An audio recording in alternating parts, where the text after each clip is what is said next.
Greetings and felicitations. Welcome to the pre-show for this here episode of the Intrepid radio program. And thank you very much, Leslie Holker. That's very nice. Thank you. Where is everybody? My family's all upstairs. Rainey might come and make an appearance. Maybe even the kids. I don't know. And I haven't seen anybody else yet. There's, according to this, there's 6 people sitting in the chat room. So, you see, not everybody has to show up, I guess, in the chat room. So, they don't have to show their faces, I should say, in order for them to be here. Let me get everything set. Boom. We got about 2 minutes, and we go live. I need my glasses. Some days my eyes are blurrier than others. All right. I'm going to take my sound down so I don't get feedback. Boom. Let's get our banner going. Boom. And I think we're ready. How about that?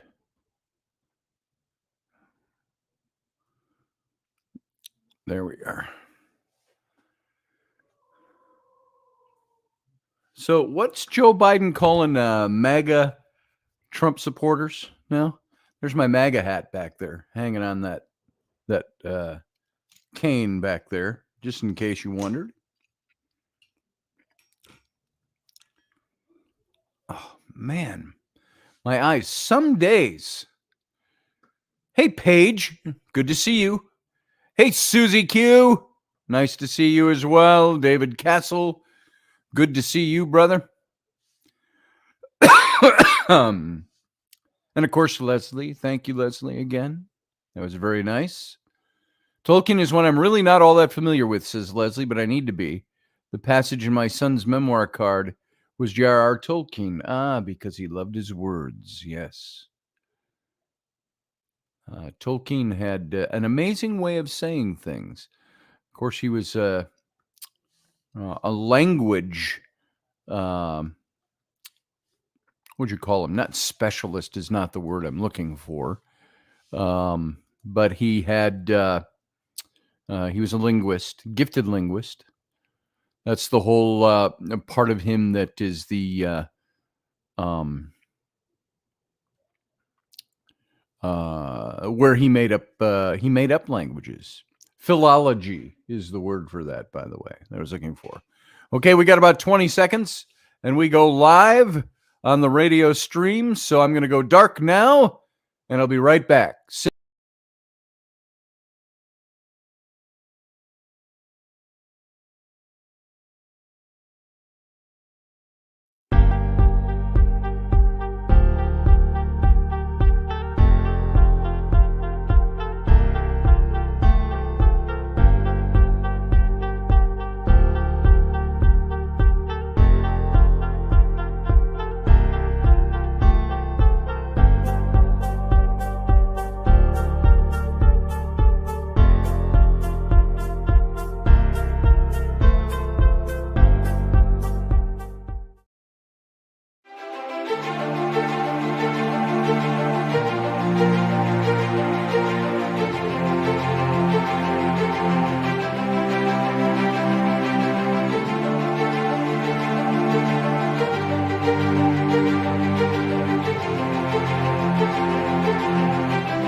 Intrepid radio program with Scotty Roberts. Intelligent talk.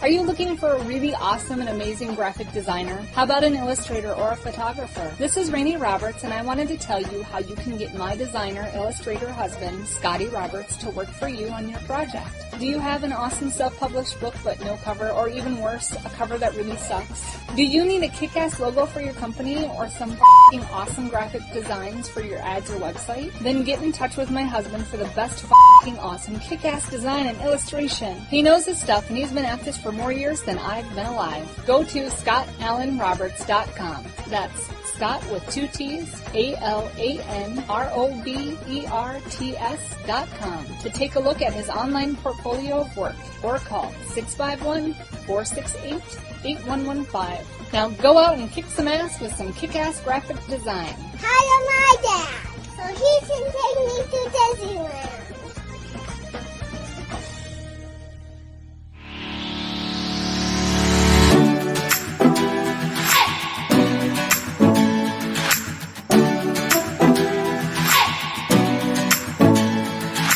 You're listening to the Intrepid radio program with Scotty Roberts.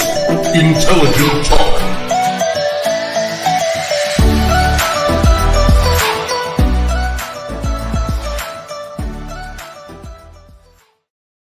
Hey folks, happy Thursday evening. Welcome to the program. I'm your host, Scotty Roberts, and this is the Intrepid radio program right here on Subspace Radio Network.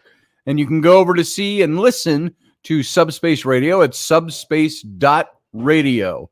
Go on over there and you can see the whole lineup and see what other shows are going on. And I see my wife, my lovely wife, Rainey, has strolled into the room. And normally I wouldn't let her on the radio show, as you know, but it's our anniversary today. And so I wanted to say hi. Hi. Hey, happy anniversary. Happy How come anniversary. you're always here? She's always here. She's always in the middle. Oh, she just loves She's Mama. always. Yeah, she loves her mama. My anniversary. What anniversary is it for you today? It's my 8th anniversary. Your 8th anniversary? Your 8th anniversary. I No. love you. Maybe the eighth anniversary of your second trimester. There you go. So how you doing? I'm doing. Wife? Happy anniversary. Thanks. Happy anniversary, I'm husband. mommy. Your mommy? Okay. You're obnoxious, I think. Yes, she is. You're precocious. I would like you. Precocious, to- look at me. obnoxious. Look at me. Look at Mom. Go brush your teeth. And here we go, folks. And I'll come up and lay down Wait, with you I in a want minute. to tell. Can you tell them about Those of you just listening in audio, you're missing all the great visual. But this is my lovely wife, who really hasn't changed a whole lot in the last 17 years, other than having some babies. Yeah. So, and she's lots of other things too. So, Totally. yeah, Michelle Cannon-Free says happy anniversary. And Leslie Yes, says Ellie. hi to you, Ellie. Ellie will go away once I tell you that she joined hockey tonight and she starts next Wednesday. She did. I got all my hockey stuff. She got all I her. put it on and I could show you. No, No, you not can't do that today. tonight. Maybe on Sunday morning you can show off your hockey equipment. Sound like plan? Go do what I asked you to do now, though, please. Go do what Mom asked you. See you. Bye. Love y'all. So, bye. We're not watching anymore. So, Sit on this whoa. box down here. There, Rainey's way down on the box I'm down not gonna there. Stand down here long. I'm gonna go. Yeah, I figured. Kids to bed. So, you look beautiful. Thanks. You look handsome. You're just saying that. Totally. Totally. So we tried to find, because Rainey is gluten-free, and we had an ice cream cake on our wedding day. I started looking for ice cream cakes that were now gluten-free. Rainey wasn't gluten-free back then. Right. And we just had a DQ. We had a very small wedding. We had a wedding that was fun for kids. It was fun for kids. It was very small. We had we invited 5 or 6 people, and that was it. And we didn't have any kids yet, but we had Abby and Bryn and Sam. I'm gonna share having a bottle up And my it- butt's not fun. Yeah, I agree. And so we did a very small wedding. We were planning for months a huge wedding, and just couldn't do it at the time we wanted to do it. And there were other reasons where we said no. She wasn't pregnant, but there were other reasons that we wanted to just say let's just do this and let's get married. And So we did it on the back patio of our house, and we had just a few close friends over. Can we do this when I'm not on the radio? Your dad's recording. Can right we now. do this when we're not on the radio? Okay. Flynn, bye. Go try Go it. upstairs. Put it in the fan. Stick it in rice. Happy anniversary. Flynn's throwing a fit now, knocking stuff around. My son's throwing a fit, knocking things around because we're on the radio and We can't listen. we can't listen. That boy is heading for a heap of grounding. So, anyways, we had a backyard wedding. Yes. We made it a lot of fun for kids. Papa Murphy's Pizza. Yep. We had pizza. We had ice cream cake. And we wanted to do a wedding with, we had this big dress she was looking at. It was very cool. A couple of different ones. And I was going to do the kilt and the Johnny coat and have her bridesmaid, my groomsmen. And we wanted to have some bagpipers. And then we wanted to have a mariachi band for the reception. I thought, hey, that's eclectic. And because we both like the music. And so, but we did the small wedding. One of these days is now 15 years. I'll have to repropose.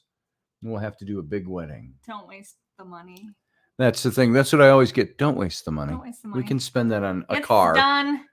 My wedding dress turned into a brown sweater and jeans was fine. It's been done and gone. And I had on a black shirt, jeans, and a tweed jacket. And that's how we got married. Yep. Whatever. And so, quiet, please. You are walking in while we're doing radio. After a while, I get aggravated because Go they brush your just teeth like I don't asked. listen. And Because you ate like a pound of steak. yeah, Go lay down. no, go lay down. I'll be up in a minute. Mom will be up in a minute. Go, bye. Here's I love you. makeup. Good night. Take this upstairs. See Let's ya. make up. You can See have you. it. Bye. Hey, nice to see you. Bye. Bye. Go Oh, on your upstairs. face. Happy radio, folks. Scintillating live radio going on right in front of your eyes right now. No. The drama, the passion. Read the Can you ask directions. Mom when she comes upstairs? Bye. Back. Go upstairs. For fuck's sake, pardon my French. There you go. That's my family. Rude to swear on the radio. I can't believe I swear on the Can't believe radio. You did that. But I used your face. She says, "What the fuck?" under her breath. So, so there it is. The introduction of this show is now bringing my beautiful, gorgeous wife of 15 years as of today, and I'd say about 15 years ago at this moment, we were consummating our marriage. Gross. Probably not. The whole family sat and the father waited for the bloody sheet. All Yeah, the no, that adults- didn't All happen. the adults waited and watched. Yeah. Drinking wine. Mhm. So, but I'm glad to be married to you. Yeah. What do I say next? Not to be like, look under there. What's under there?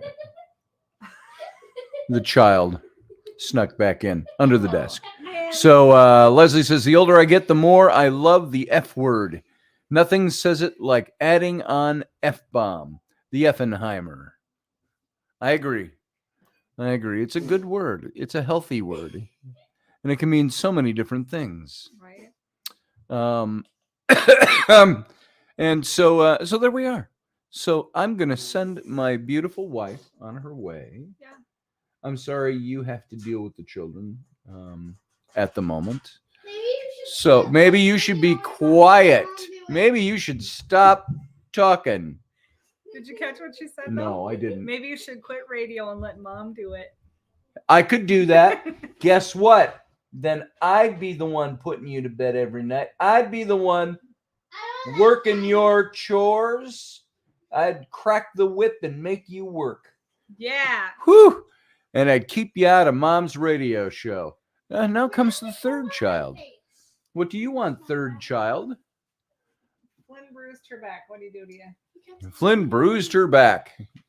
And And he's saying this isn't his shirt. He has Don't to put that on your face at bedtime. You can do it after school. No. Do that upstairs anyway, not down here. No. Not while we're doing radio. That's enough.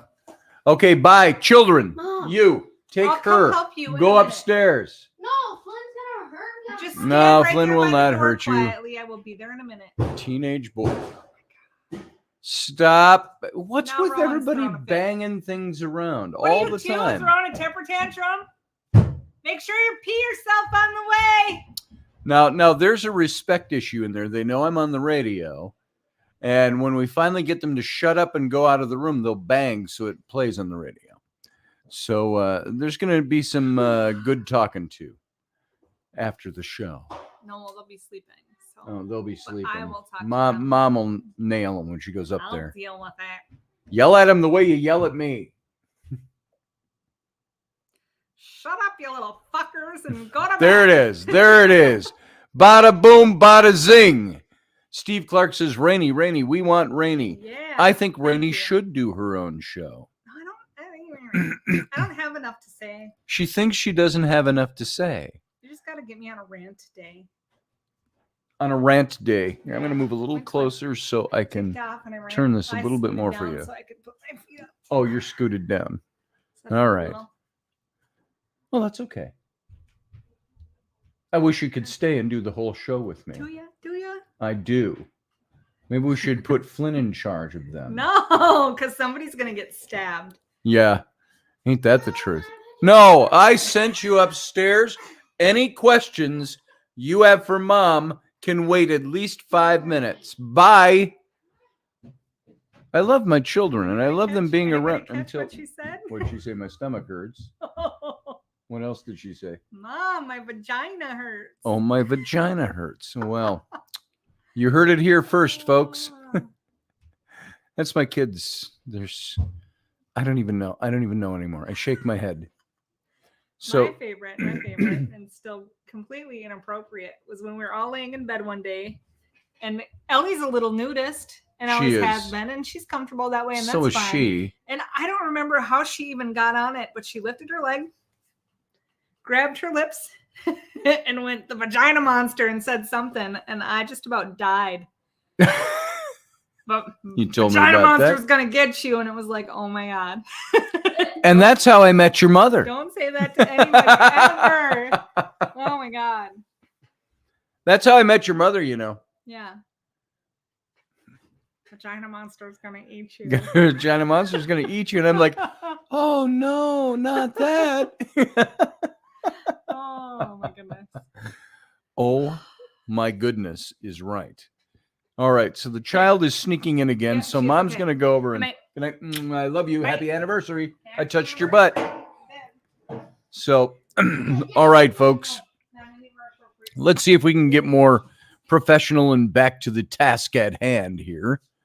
What is that? Oh, lightsaber.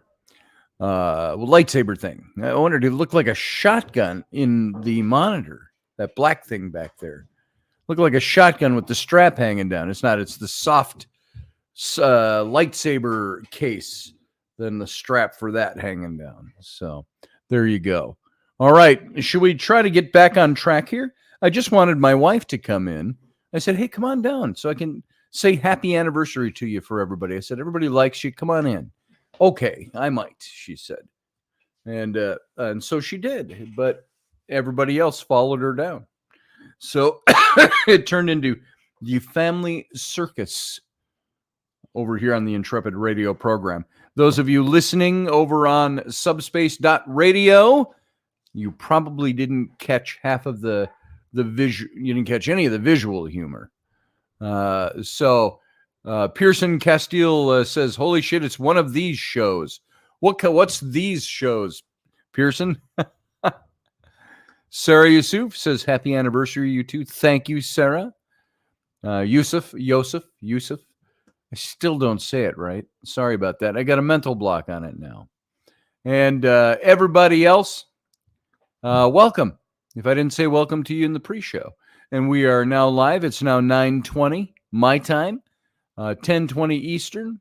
And so we're going to carry on with this show. because I think I have an interesting topic and something you might enjoy.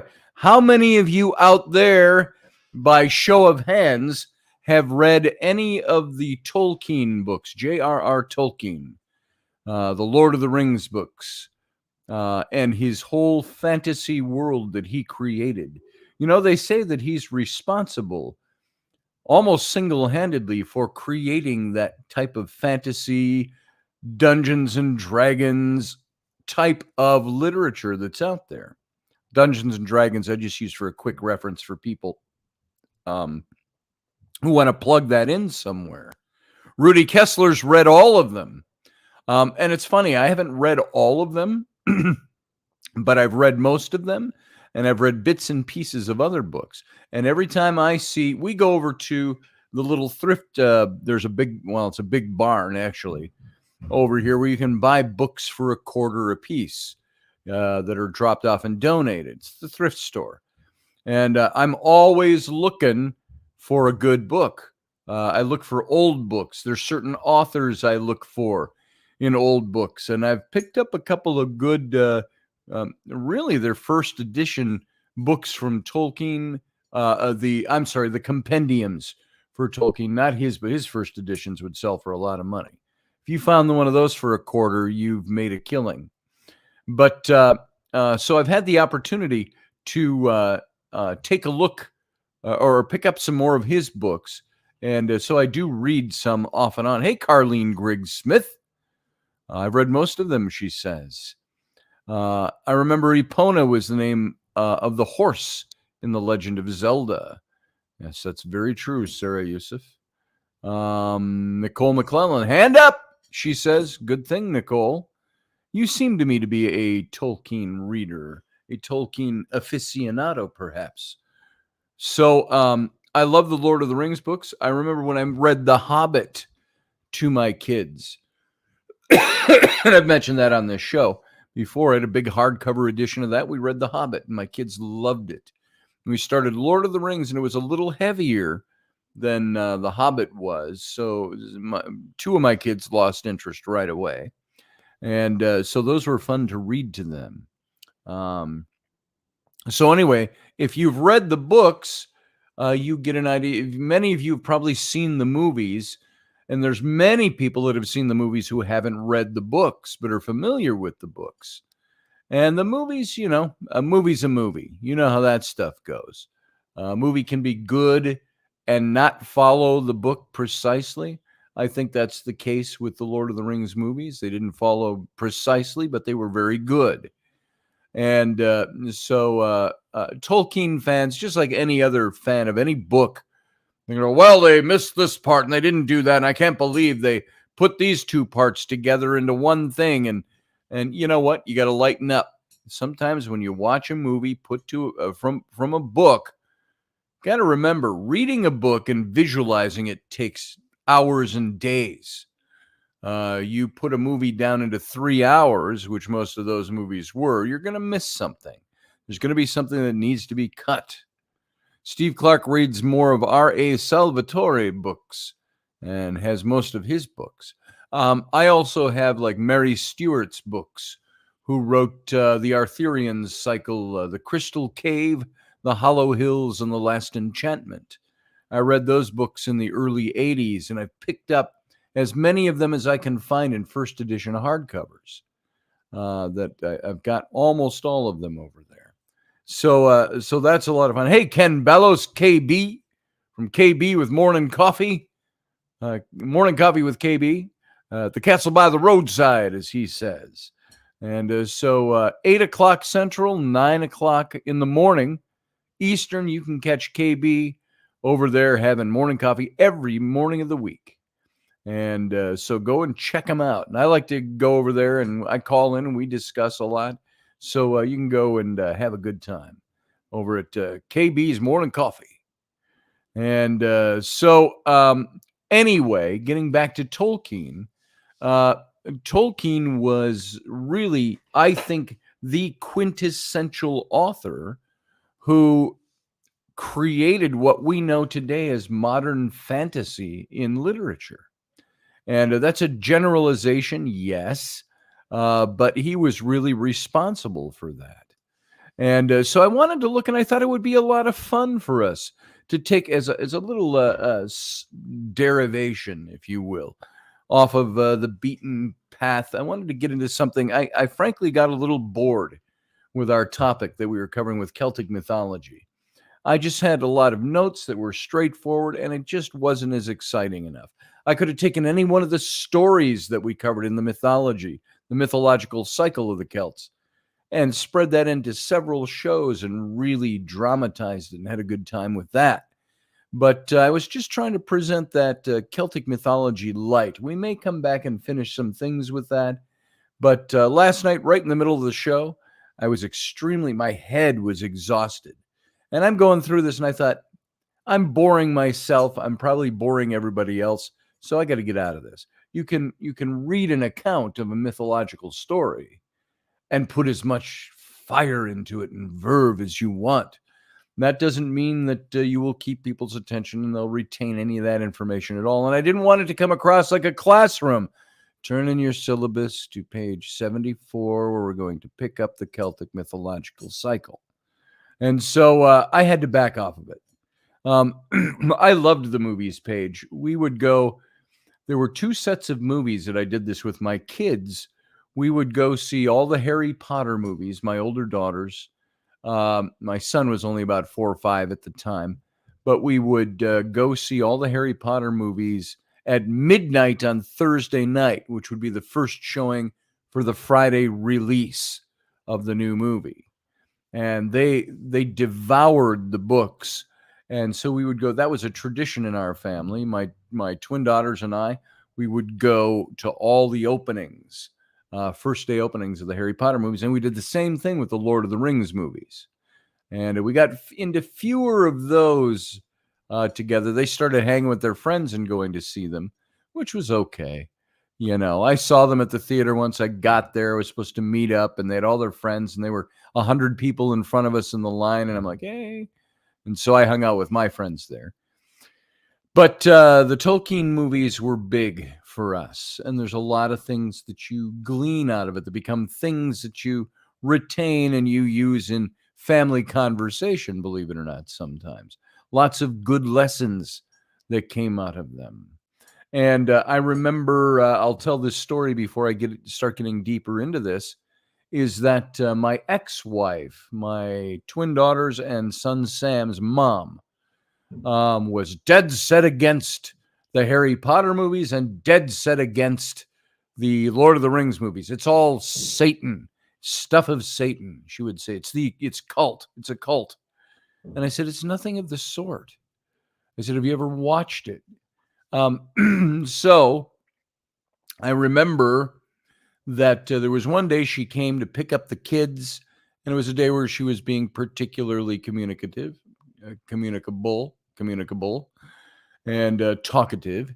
And I invited her in to have a cup of coffee, wait for the kids to get home from school. Sam was home with me. He wasn't in kindergarten yet. And we were watching The Two Towers, the second movie. I'm sorry, no, we were watching the third movie, The Return of the King, for the 10th time. And Sam loved that movie, and even as a little kid. And so she sat down and she said, oh, you're watching Lord of the Rings. I said, let me encourage you. Just sit and watch this. And I said, there's some interesting things in here that even though you don't know any of the story, you might take this with you. Just watch and see what the flavor of this movie is all about. And we were in the last 20 minutes of that movie, and where Frodo is in his house, Bag End, after all the adventures of the previous 3 movies up to this conclusion. And there was a voiceover as the camera was following him through the house, and there was gorgeous music playing. And he said something like, the first thing she heard was, he said, Frodo saying, how do you return to the, how did he put it? How do you put together the pieces of a previous life, of a tattered life? How do you put that together? How do you overcome all that's gone wrong and all that was bad, and so on? And no, it's paint. I was painting the floor in the other room this color. So not blood. And so she started to watch that scene, and she even started to tear up at it. And then it went through all the getting on the ship to go to the Grey Havens, and how Sam comes back and he's got the book to finish and he's got his family and so on. And so it was very interesting that she, who did not like these movies and thought they were the thing of Satan, got the flavor of the whole message of those movies in that last 20 minutes of that. And so, out, damned spot out, I say. So said Mrs. Macbeth. Yeah, there it is, the blood. Blood on my hands. And so I've cut myself miserably at times. I've got scars all over my hands from stuff, but this is just paint. And it's what's the master bedroom next door. You know what I'm going to do, by the way? Since I'm talking about that, I'm going to rabbit trail for a second. Rather than do a big expensive headboard, we got the big king size bed, and it's got a nice platform, but we've never had a headboard for it. I'm going to paint a headboard on the wall. I'm going to do some trompe-l'oeil, which is painting images to make them look real. And I'm going to paint either, and this came up today, I said, I'm either going to paint the bed, the big headboard bed from Rivendell, those of you who know the Kingdom of the Elves, one of the cities of the elves, the big Rivendell bed. You can go look that up. Or I was going to do a modification of that and put a big tree of life into it, which, you know, Rainey's got the tattoo of the tree of life on her back shoulder. And she had that when I met her, by the way. So she's had that for a long time. And so I thought of maybe putting that on the wall and painting it to look like real wood with the light that would come from the ceiling or a lamp that would hit it and cast the shadows. So it looks like it's really a piece of furniture until you get up close. So I might be doing that. Anyway, let's move on.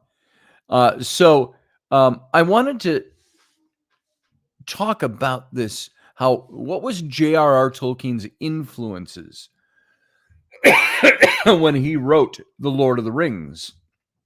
And I always thought that he was over-influenced by Celtic mythology.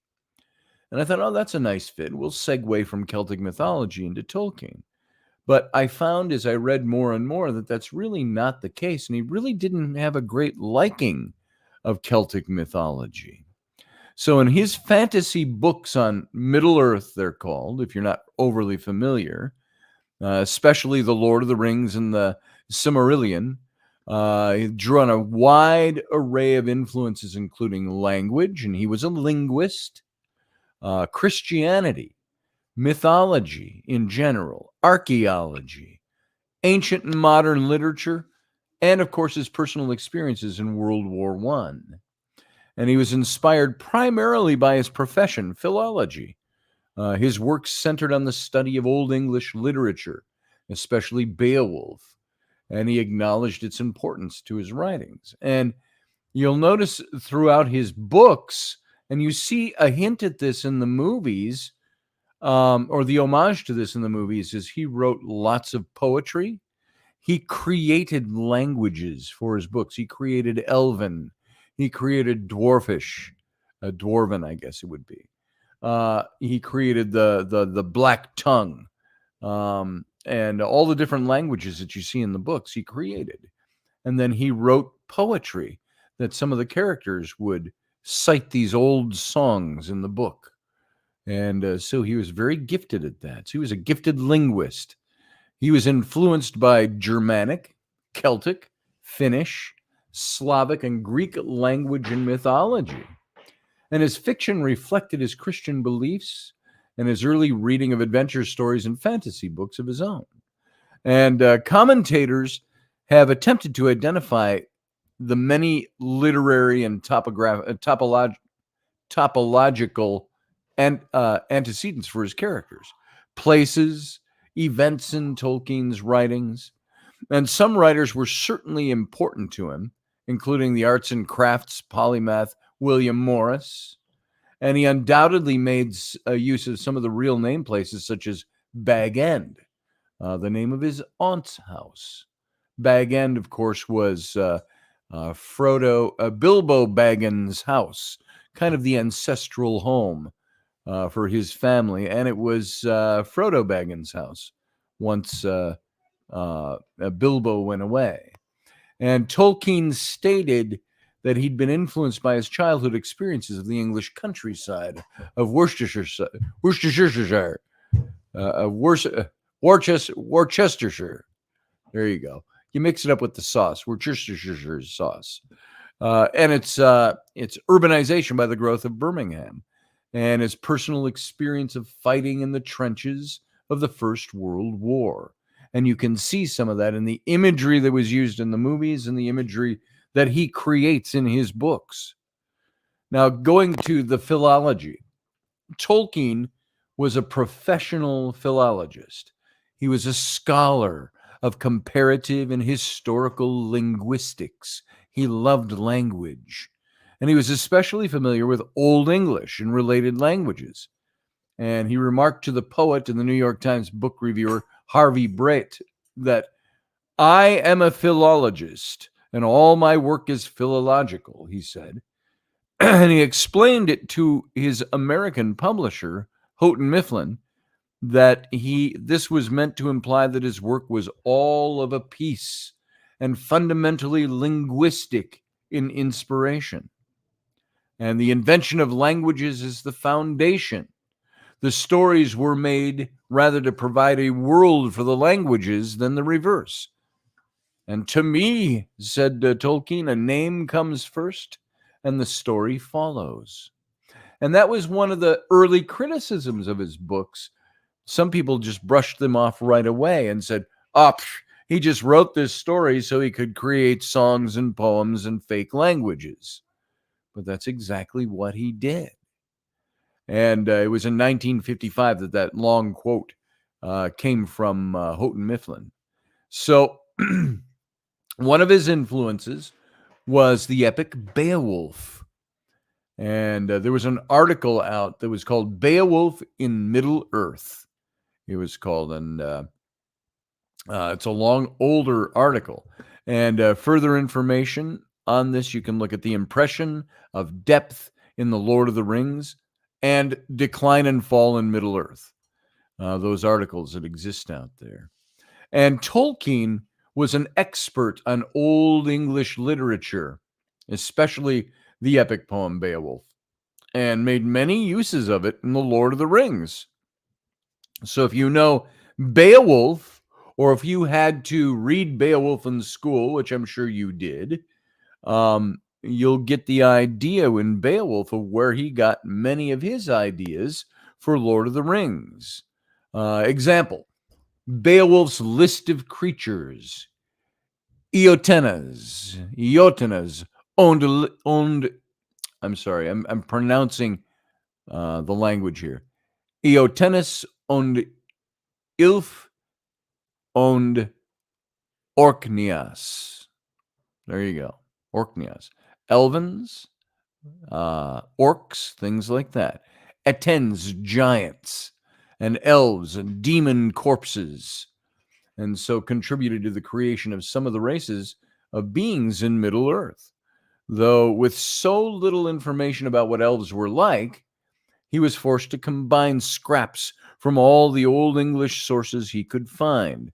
I said many times that, and you've heard me say it when we've been talking about the elven folk, is that Tolkien must have had his finger on the pulse of ancient mythology, because his elven folk are very much similar to the Tuatha De Danann, who were the tall, elegant kings who descended from the heavens and eventually receded into the hollow hills and became known as the elven folk. And with so little information about them, he got all these scraps of these mythologies together.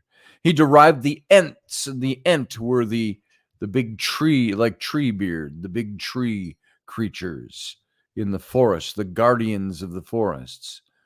We got that from a phrase in another Old English poem, Maxims 2. And I'm trying to pronounce these words, but Orpanic enta. I got a bug flying in here. It's too cold outside for them outside, so they come in here. Juurok. So all it means is skillful work of giants. And the Tolkien scholar, Tom Shipley, he suggested that Tolkien took the name of the Tower of Orthanc, or Orthanc, from the same phrase, reinterpreted as Orthanc, the Ents forest. And so the word occurs again in Beowulf in the phrase Sironet Siwid Simpes Orpancum. So see, I don't know this Old English language. And it just meant a mail shirt, a cunning net sewn by a smith's skill. So Tolkien, he used Siro in its Mercian form, the Saru for the name of Orthanic's ruler, and the wizard Saruman, incorporating the ideas and the cunnings and the technology into Saruman's character. And he made use of Beowulf too, along with other Old English sources. And many of the aspects of the Riders of Rohan, for instance, their land was the Mark, a division of the Mercia, where he lived in Mercian dialect. And the Riders of Rohan, they were the horse culture in armor, looking very much ancient to Dark Ages, to medieval. And and their banner was the white horse. And so you've got Sigilwara land, and there's all kinds of charts you can look at to see how he created his stuff. But several Middle Earth concepts may have come from the Old English word Sigilwara, used in the Codex Janius to mean Ethiopian. And so Tolkien wondered why there was a word with this meaning. And he conjectured that it had once had a different meaning altogether, which he explored in detail in his own essay, Sigilwara Land, published in 2 parts in 1932 and 1934. And he stated that sigil, it could be Sigilwara, sigil both meant sun and jewel. And the former as it was in the name of the sun, rune, Sowilo. And the latter, the Latin sigillum, and as a seal. And so he decided that the second element, you can see how much language played in the creation of what he was doing. And he decided the second element was the hirwa, possibly related to the Old English hiroa, or hearth. And ultimately the Latin carbo, soot. And so he suggested this implied a class of demons with red-hot eyes that emitted sparks and faces black as soot. And Shippey states that this helped to naturalize the Balrog, which we found in the caves of Moira, the Dwarven realm, and where they had carved out these immaculate, like think of Petra, only underground and widespread. And of course, it contributed to the sun jewel Silmarillion. And the Ethiopians suggested to Tolkien the Heradim, a dark southern race of men. So I'm kind of going through some of the linguistics of what he used to build his characters, to build the names. And he had visited the Temple of Nodens, a place called Dwarf's Hill, and translated an inscription with a curse upon a ring. And it may have inspired his dwarves, the mines of Moria, the rings, and the Celebrimbor, the silver hand, an elven smith who contributed to Moria's destruction. Now, I'm noticing that there's a lot of this really plays into people who know about Tolkien's books. So if you haven't read them, maybe this will give you a primer to understanding where he's coming from and why he wrote what he wrote. Because if you haven't read them, they're well worth reading. And so in 1928, 4th century pagan cult temple was excavated at Lydney Park in Gloucestershire. And Tolkien was asked to investigate for a Latin inscription there. And this is where he got Nodin Sylvanus has lost a ring and things like this. And so the Anglo-Saxon name for the place was Dwarf's Hill. And in 1932, Tolkien traced Nodens to the Irish hero Nuada Egetlam. Now, Nuada, we talked about, is the king of some of the peoples in the Celtic mythology. Nuada of the Silver Hand, he was called. Now, Shippey thought that this was a really pivotal influence on Tolkien's Middle-earth, combining it as it did, a god hero, a ring, dwarves, and a silver hand. And the J.R.R. Tolkien Encyclopedia notes also the Hobbit-like appearance of Dwarf's Hill mineshaft holes, and that Tolkien was extremely interested in the hill's folklore on his stay there, and citing Helen Armstrong's comment that the place may be inspired by Tolkien's Celebrimbor in the fallen realms of Moria and Eregion, the Lindley curator Sylvia Jones said that Tolkien was surely influenced by the site. And you go see that site today. It's been excavated and it's out in the park in the open. And John Bowers noted that the name of the elven smith Celebrimbor is the Sindarin for Silver Hand. And that because the place was known locally as Dwarves Hill and honeycombed with abandoned mines, it naturally suggested itself as a background for the Lonely Mountain and the mines of Moria, which you find in the Tolkien books. So it's pretty amazing stuff. Paige says, I used to read Grendel, the comic book. Oh, yeah. Forgot about that. I knew the artist who did those. I knew a bunch of guys in comic books way back in the 80s and the 90s. Now I can't remember who it was that did Grendel. But Christianity was a huge influence on Tolkien and his books. Tolkien was a devout Roman Catholic. He once described The Lord of the Rings to his friend, the English Jesuit Father Robert Murray, as a fundamentally religious and Catholic work, unconsciously so at first, but consciously in the revision. And now you might watch the movies and not pick up any Roman Catholicism at all. You read the books and you see the undertones.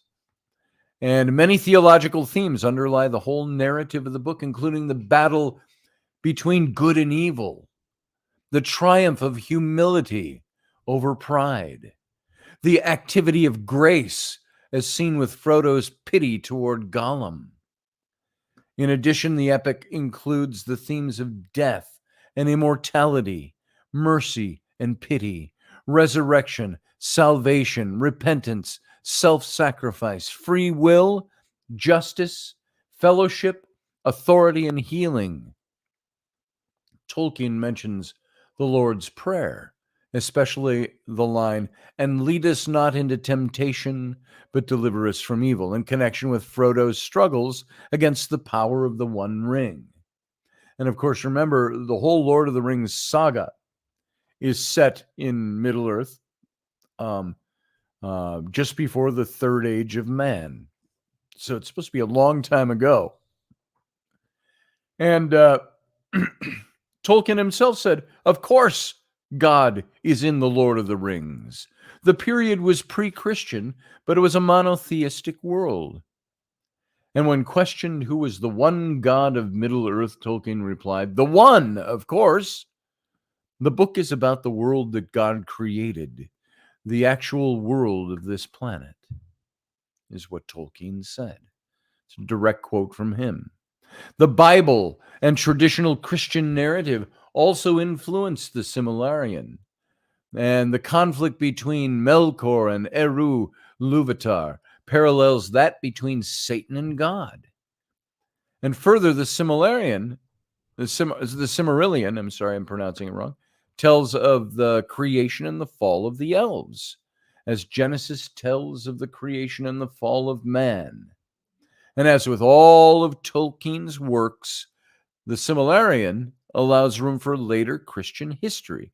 And one version of Tolkien's drafts even has Finrod, a character in the Silmarillion, speculating on the necessity of Eru Luvatar's eventual incarnation to save mankind. And so a specifically Christian influence is the notion of the fall of man, which influenced the Annalindale, the kinslaying at Elqualand, and the fall of Numenor. So all of they mention Numenor is quite well mentioned in the new series that's on Amazon. If you haven't watched any of that, it's pretty spectacular and very well done. And yes, they take liberties, but it's really, really well done. And Numenor comes in quite a bit. So there was Christian influence that Tolkien had. And he used that and he wrote that into his books. It's like when we were talking about Jesus, Potter, Harry, Christ months and months ago, talking about how the Harry Potter books had a definitive messianic message to them. And like with most of these books, and even like Tolkien said, it started with the influence and became stronger as the books went on. Same with the Harry Potter books. It started with an influence, but that influence grew stronger and stronger as by the time you reach the 7th book, and it's more than obvious. Hey, Roger Rabbit, I see you're leaving.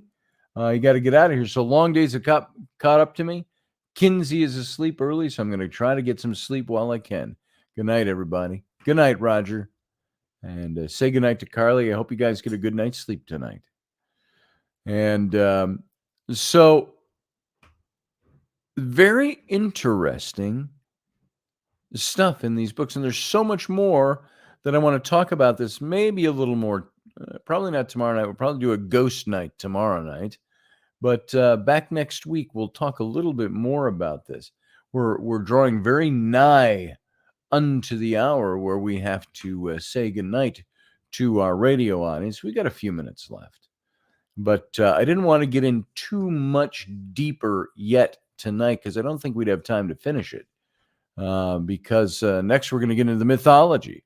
Look at the Germanic mythology behind the Tolkien books, the Finnish mythology, the Greek mythology, the Celtic mythology, and the Slavic mythology. All of these nations had influences, the cultures had influences on Tolkien's writing. There's even a map of Europe that I've called up that shows where everything was supposed to have come from, which lays out a rough vision of his Middle Earth. And if you've seen the maps, Middle Earth kind of looks like England and Wales, and so it's very interesting. And we'll get into some of that. So very, very interesting stuff. If you're into the books of Tolkien, I think you're going to really enjoy this little mini series that we do because it's going to let you know a little more insight of how he created this. Sarah Yusuf said, I do love culture soup. I do too. I think it's amazing. Even in some of the books that I write, I didn't create new worlds like Tolkien did, but I had to go back into Roman history for The Sword and the Clay. When I wrote Tam O'Hare back in 2008, that book was between 1998 and 2008 when I finally finished it. That book, I really had to dig into Celtic culture. So I can understand exactly what Tolkien was doing. Good night, Leslie. She says, I need to try to sleep, and good night and blessings to all of you, she says. And so it's now 9:55 Central Standard Time. We go off air at 9:59, 4 minutes. So we got a couple of minutes, and then I'm gonna have to do end credits for the radio audience.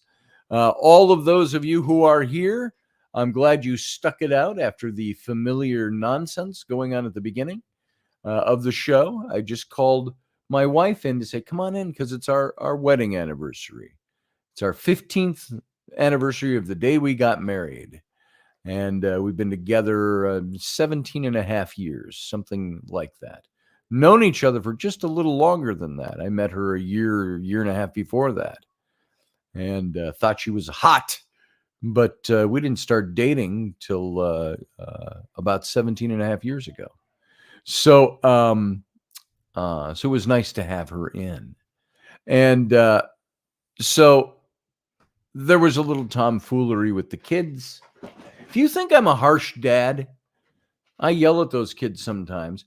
I only yell at them like that when they don't do what they're asked to do. And when they don't do what they're asked to do, it's because they think they can get away with it. Because I'm sitting on the radio and they know I can't take action. I'm a man of action with my children. It's like, okay, guys, here's what I told you. So Mom took care of some things up there. Hey, Deb Treadway. Scotty, have you seen Rings of Power? I have. I've only gotten through 3 episodes, I think, so far. They say the 4th is where it kind of clicked over and everybody starts going, aha, now we get it. I haven't seen the 4th episode yet. That's coming up. So I found it very impressive. I'm not so much of a purist that I can't enjoy a little playing with some of the works of Tolkien. It's not the Bible, folks. Or a holy book, but it's close enough, I guess. So here we go, folks. We got to get out of here. For the radio audience, I need my audience to stick around. And now it went off again. I am off air. I've got this set to the wrong time. I think this is still set for the wrong schedule. We should still be on air until 10 o'clock. And it's just automatically, I looked over and we're out for the radio audience. So good night, radio audience. If you've come over here and joined us in the chat room. So I apparently talked right through. I got to work that out with Russ again and make sure I've got the right settings for when the stream automatically drops, because we're now off air over at the radio station, but we're still here on Facebook in 3 different places, and also here on my YouTube channel. And folks, if you're not a member of the YouTube channel or you haven't subscribe to my channel. And then hit the little bell and you'll get alerts for when all the shows air. And also give this show a thumbs up if you liked it. Even if you didn't like it and you're a regular of the show, give it a thumbs up. That helps the whole algorithmic system that's built in over at YouTube for this show. So I would appreciate that if you do that. If you love the show in general, and if you love this show in particular, go give it a thumbs up. A hearty, perspicacious thumbs up. And also, if you have not joined the channel, hit the little join button. It's going to show you 3 ways that you can join this channel. It'll cost you a little bit of money. If you join the channel, it goes from 99 cents a month to $4.99 a month to $14.99 a month, depending on what level you want to be. And that helps the cause over here, and I appreciate it. So Sarah Yusuf says she's got 10:58. This show officially ends at 10 o'clock over on the radio station, but I'm already off over on the stream. So I think it's picking up settings, or I've got to get those settings adjusted because it's doing it automatically. I was pretty sure. See, I thought we were off at 9:55 earlier, and then Russ said, no, you have 55 minutes. So if we come on at 9:04 and 55, that takes us to 9:59. So a minute before the top of the hour, we're done and the stream goes off. But I'm looking over here. I'm just now at 55 minutes and 21 seconds, the stream ended. So I got to just clear that up with the powers that be. Pardon the technical snafus if you're listening on radio. Well, if you're listening on radio right now, you're not hearing me. But if you're over here on the chat room, you know what I mean. Blah, blah, blah. All right, we're going to go out for a little break, and then we're going to come back with the captain's cabin. So all of you sit tight and don't go anywhere. and we'll be right back with the Captain's Cabin. I appreciate you being here, and the radio audience, you're already gone, but live long and prosper. Here we go.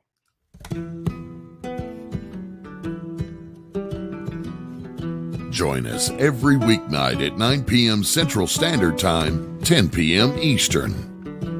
The Intrepid Radio Program, a Scotty Roberts Productions broadcast.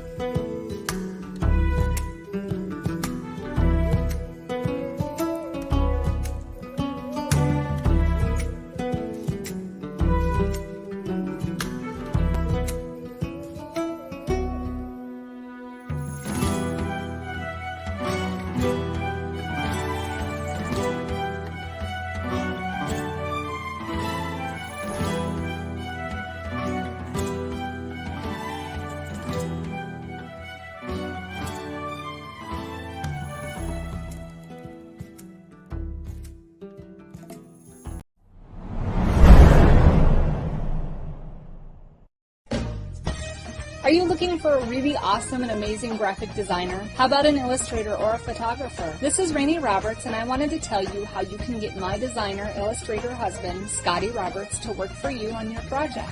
Do you have an awesome self-published book but no cover, or even worse, a cover that really sucks? Do you need a kick-ass logo for your company or some f***ing awesome graphic designs for your ads or website? Then get in touch with my husband for the best f***ing awesome kick-ass design and illustration. He knows his stuff, and he's been at this for more years than I've been alive. Go to ScottAllenRoberts.com. That's Scott with 2 T's, ALANROBERTS.com to take a look at his online portfolio of work, or call 651-468-8115. Now go out and kick some ass with some kick-ass graphic design. Hire my dad so he can take me to Disneyland.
Well, welcome, you lubbers, to the Captain's Cabin, to lubbers and crew, I should say.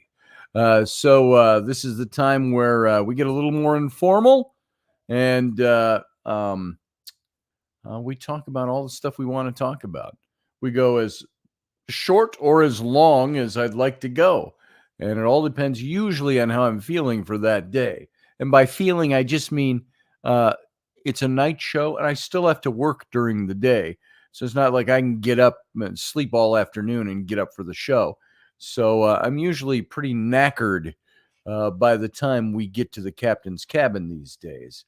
So with all that's been going on. So, but I feel pretty good tonight. And a little more awake. I fell asleep for a little bit this afternoon. I hate that. How many of you are diabetics? We talked about this before. I've had a little, I have diabetes, and I had a little low blood sugar. I was painting the rest of the master bedroom today, And I'd done the walls all yesterday, and I was doing the floor today. And as I was going through and picking up and sweeping up the floor so I could paint it, I started getting that feeling like, oh, my blood sugar's dropping. I didn't have much sugar this morning of any kind.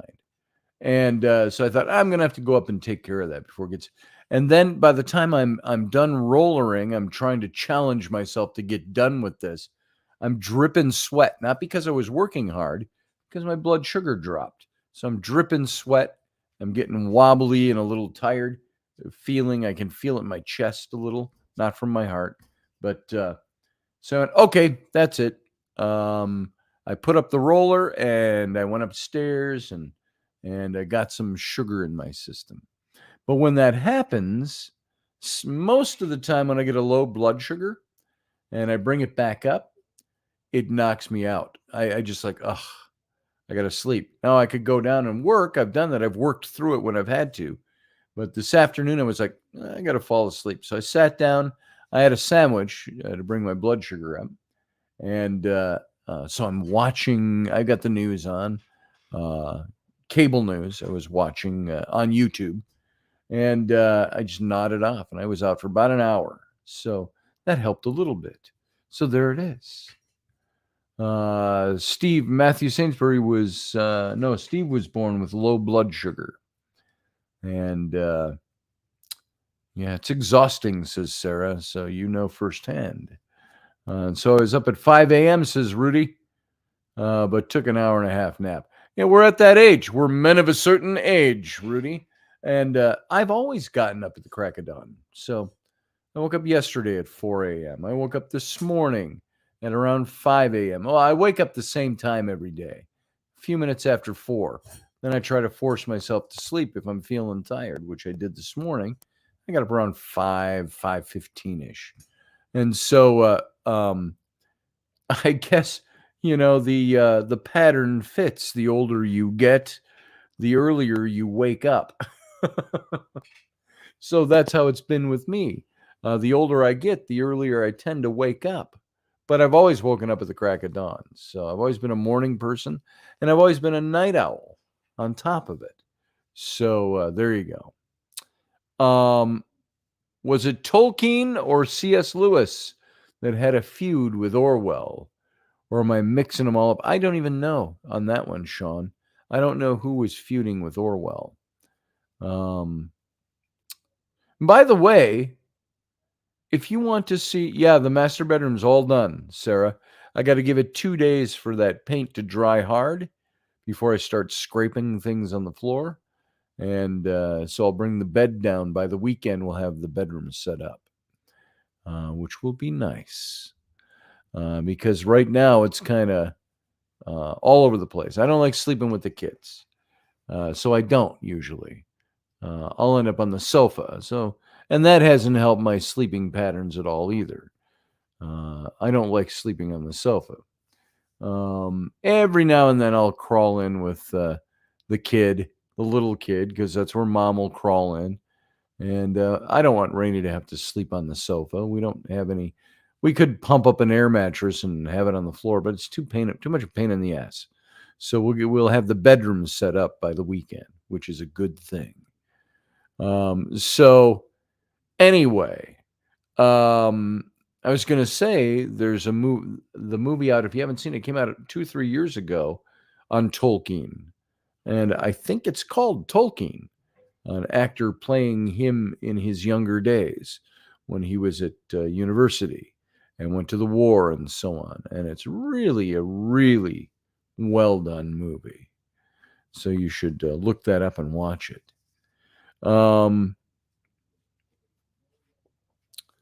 Up at 9, 6 a.m. and up at 9, says Steve Clark. Yeah, that's vampire hours, man. I used to do that. I used to stay up all night. I used to be able to go 24 hours. I used to be able to, and I always got up early. I always stayed up late. That's the way I always was. I subsisted on about 4 hours of sleep. And now, not so much. I get a little tired quicker. And, but we should call that vampire hours. I know when I was working on there was a comic book, a graphic novel I was trying to finish, my own. This was, this tell you how long ago it was. It was 1988 when I published it, self-published, the Bloodlore Chronicles. And it was a comic book, and I put it out, and I had to finish it by a certain date to meet some deadlines with distributors and so on. So I ended up the last 5 days of that. Wait, I'm mixing up two stories. I did it with the Bloodlore Chronicles, but I had a job for a client that had contacted me, and around the same time, and it was 1992. That's I was mixing up the memories of these stories because they're similar. And the client contacted me and wanted me to do a set of cards, trading cards for kids on trolls. And I've talked about this before. You know, the little troll dolls that had the tuft of hair on the top. There was a big revival with them from the 60s into the 90s. And they wanted a set of trading cards on 52 cards with characters and written. So I ended up, I took on the whole project because back in 1992, and I had just set up my own shop in the uptown Minneapolis area. And it was a big job back then. It was a $20,000 project for me. And with half down, half out upon completion. And they had a very strict date. We got to have these done. Can you do this in a week? They asked me. I said, a week? I said, that's an awfully short window. But of course I can. I ended up staying awake. No, it was 2 weeks because it was the second week into that. And I saw how much I had left. I not only illustrated all 52 cards, but I wrote all 52 cards. I designed the packaging. I designed the boxes that would die cut and fold out and be a box of cards on the store countertop, and I designed advertising slicks for it, and I did that all in 2 weeks. And the last 5 days, I didn't go to sleep at all. That's what the story part of the story I was getting to. I was awake for from Monday through Friday to get that all done by the Friday afternoon deadline. And I did, and I made it.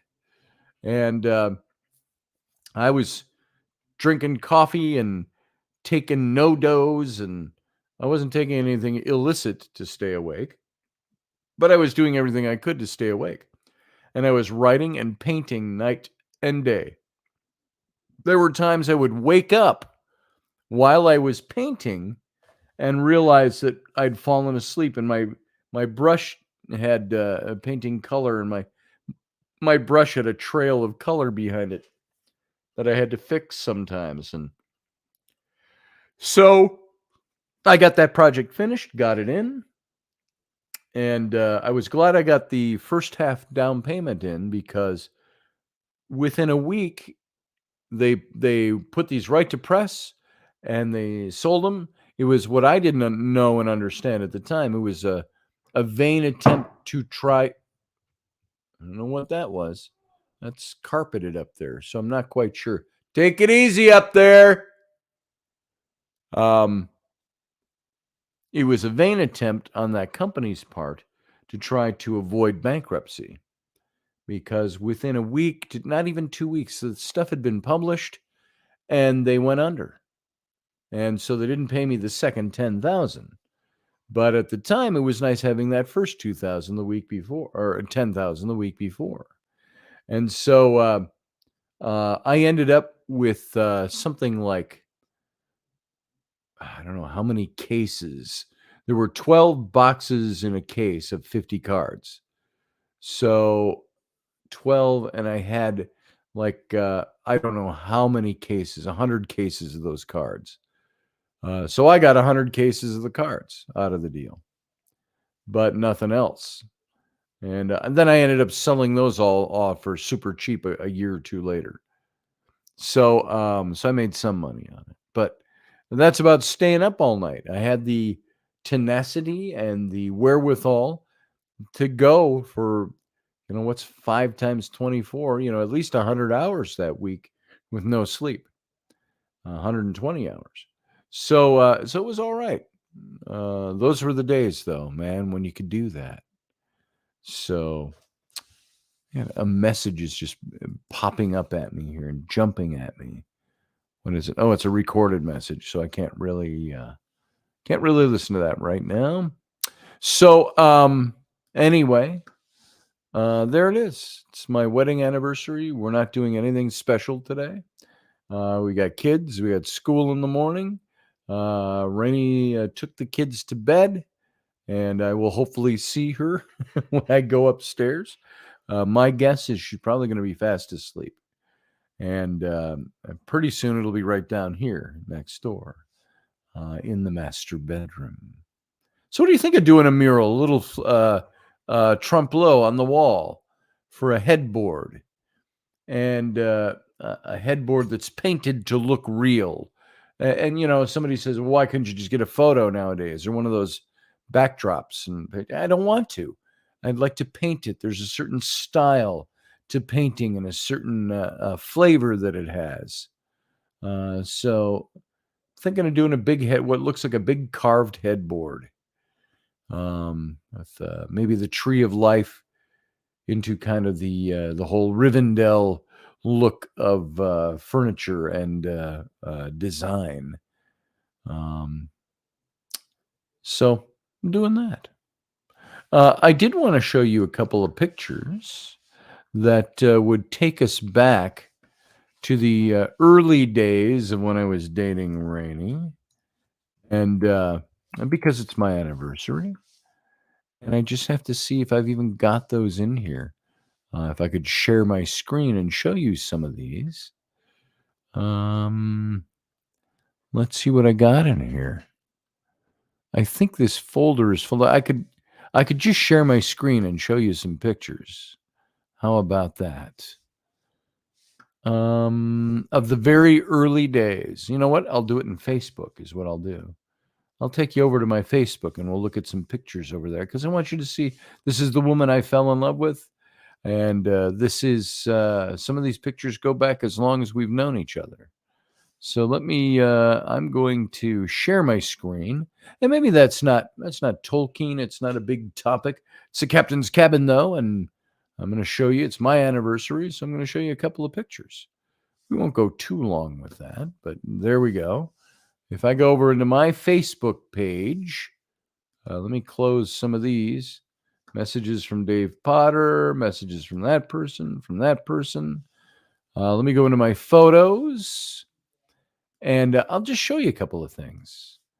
The Rainey, as I knew her many years ago when we first started out, and I think I have to go way back to find those. Let's see. Some of the pictures, I got an enormous photo album on here. Let's see, the Rainey. Here we go. This doesn't have the oldest ones in there, but we're close. There you go. There's Rainey, and obviously, and that's the first year we were dating, and that was one morning. I used to love the rings on her toes. Look at that. She had a little ring down here on her toe. I thought that was so sexy and so cool. So, let's see. All right. So there's Rainey. What else we got in here? There she is chatting on the computer. This is the very early days of our relationship. Well, there she is with Flynn, and right after Flynn was, Flynn was about a year old here, I think, 6 months to a year, somewhere in there. That's Rainey and Flynn. Oh, that was in our shop. You see me in the mirror taking a picture of Rainey's plumber butt. So there you go. That was our shop as well. I did my graphics and I did tarot readings. We had a placard out for that out on the busy street, and she did massage therapy. You can see her table in the back there. So that was that. That's her modeling a shirt. For some reason, it seems I've shown some of these before. And this one is the first night that we officially said, let's just do this. And she came over to pick me up for something, and she's standing in my kitchen doorway. And it was Valentine's Day of 2006 is when we had started dating in August, and I was clumsily staggering around, not wanting a relationship but not wanting to lose her. And so it was clumsy for several months, and we almost broke it off then. And none of this would ever have been if we had done that. And then there was one day she came to pick up her stuff from my house. And I got on my knees in front of her and I said, don't go. Please don't go. I love you. I do love you. And she was right there. She says, yeah, I'm here. I'm not going anywhere. So that was my lovely wife, Rainey. And in some of the early pictures of our relationship, and there's some other stuff in here from way early on too. Let's see how far back we can go here. Just want to see if there's anything while we were dating that I can show you. No, maybe not. Maybe not. So, yep, I got nothing else in here from the old stuff. A couple of them old festival pictures, Rainey and me. Why are these featured? I don't know. So there you go. That's what I got there. And I got some other stuff. If I go into Photoshop, I could open up a few things over here. Let me see. I want to make sure I'm not boring any of you or losing anybody too greatly here. Let's see. Yeah, we've got, oops, that's a totally different thing. StreamYard. We still got almost 20 of you in here watching. So I'll continue on for a few minutes. And I've got in here some things with old pictures of Rainey and I. Let's see if I can find them in here. Pictures. That's something very different. I got to go down to alphabetically to Rainey. Sorry, I had to click on that to get the gray thing out.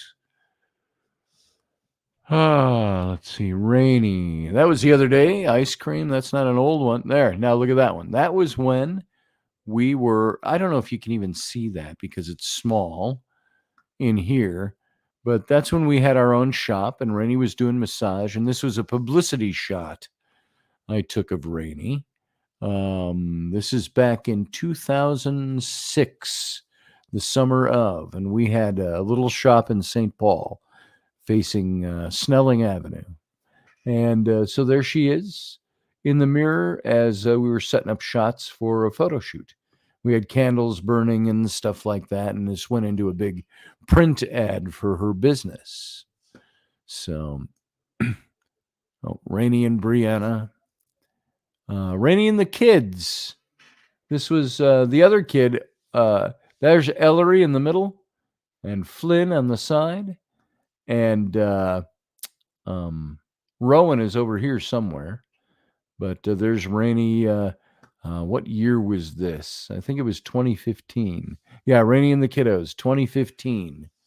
Right after Ellery, you see how young she was. So there you go. There was that. Rainey and the kids again. It's Rainey and Lucy. That was just a couple months ago.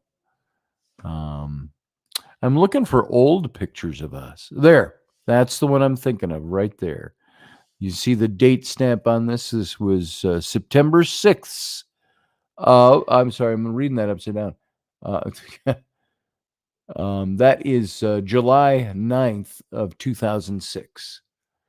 And that's her little dog, Mocha. That's Rainey when we were first really getting going with our relationship. Happy anniversary.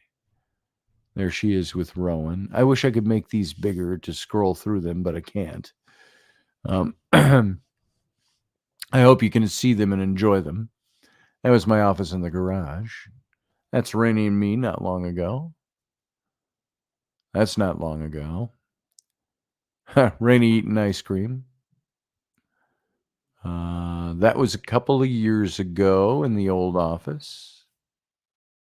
There's Rainey. I love that picture of her. There it is in color. You can see her amazing blue eyes. That's a picture she took. That is in the, I want to say that was nope, that was a different house. There she is. She's that's my phone picture for Rainey. There's Rainey. I'm looking for the old shots here. This wasn't too long ago. That's when I was in Louisiana. I was home for Thanksgiving. Or no, home for some holiday, Easter. And Rainey. And there's one of the old ones again back in 2006. That was taken. And that was not long ago. That was a year or so ago. That was not long ago. That was when she was up in Alaska. And again, if any of this is frightfully boring for any of you, this is just a little tribute to my wife. And that's when she was in Alaska and she called home on her phone. And bright, sunshiny face. That's Alaska. And her tattoo on her arm. That was just a couple of weeks ago. And I'm going to see, that was for a photo shoot for a book cover where I used her picture. All her stuff. That was while we were waiting in the chiropractor's office. And so that's in the pile of laundry. Oops. Sorry about that. And let's see. And that's Rainey and Lucy. Radiator computer in the morning, showing a little butt crack for working hard.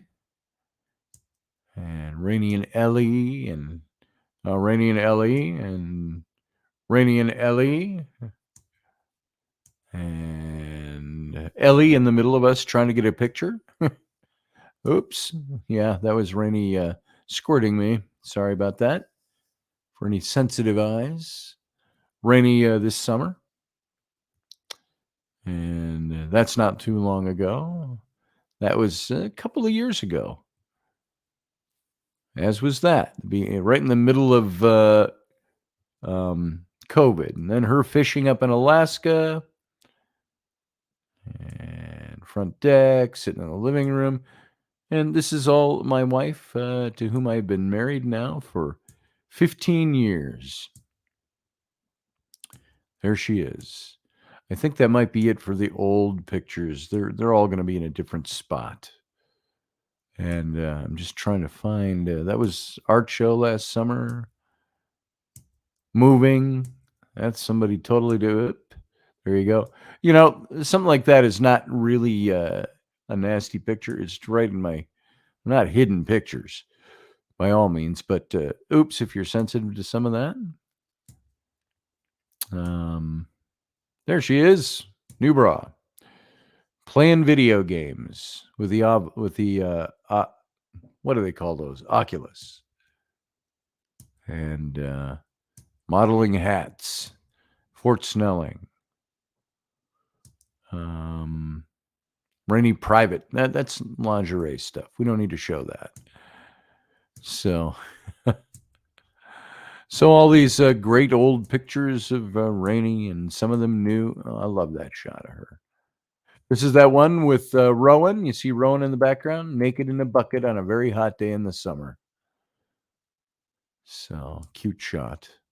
Rainy's herb garden and fishing in Alaska. So there you go, folks. Oh, there's an old shot. This was taken in 2005. Winter of 2005. Sitting at my desk with the webcam. Yeah, that was in our house. That was when Tam O'Hare first came out in 2008. The Birth of Flynn. Not long ago. Pirate Party with Dave Potter and a bunch of other people back in 2006. That was at Sarah Soderlund's house up in Pequot Lakes. And Rocky's house, us at the desk. Well, there that is again. At least she was smiling. And let's see, on the sofa, offices. I don't think there's too many naughty shots mixed in here like that one. So she's beautiful, even with black glasses on. Look at that face. And blowing kisses, tinfoil hat. That one's part of the radio opening. And there she is at the chiropractor. Making faces. Boom, boom, boom, boom. And then we're into all kinds of different stuff after that. There's Rowan when she was a little. So that's all I got. That's all I'm showing you. That right there, folks, was just a little photo tribute to my wife. And I hope I haven't lost too many of you. Oh, I wasn't even looking at my screen. I see Dave Potter's over there clapping. So, Dave Potter, how you doing? Happy anniversary. Why, thank you, sir. I wasn't looking at the chat room at all, so I didn't see you. I don't know how long you were sitting there. I've only been out here for about a half an hour. Oh, half an hour. That's good. So, I'm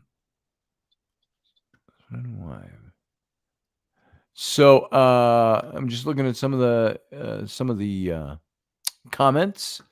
So there you go. That was just my own little personal thing in the captain's cabin as a little tribute to my wife. A little photo. Yeah, I saw it. tribute It's to beautiful. Rainey. I didn't even dive into the chat room. I got in the car and went straight to the streamline thing. Ah, yes, yes. So Hey, everybody in the chat room. there's Uncle Dave. Thank you, Michelle. Ken, I'm free. Lovely little tribute. Drop dead, yes. I How's the agree. wife tonight? She's all right. She came on at the beginning of the show Oh, excellent.